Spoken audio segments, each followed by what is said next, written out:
အခုဇလန်းကတော့မအေးဝင်းစီစဉ်တာမဟုတ်ဘူးတာကောစီစဉ်တာလားမသိဘူး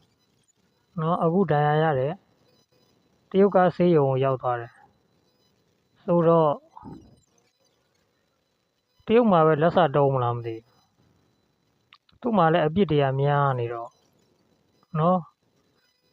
ဒီကြားဖြန့်ကိစ္စတွေရောခုနဂျနိုဆိုက်တွေရော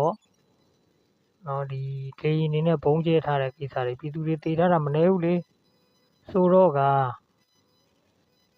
သူ့ကိုလက်စတုံးဖို့များ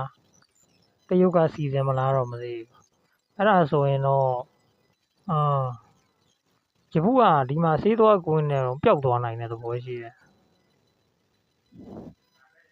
နော်ပြီးရင်သူကဒီမှာအနိုင်ရတဲ့ခင်ယူသမရတင်ပြီးတော့ခင်ရင်နဲ့ဆက်အလုပ်လုပ်မှတင်တယ်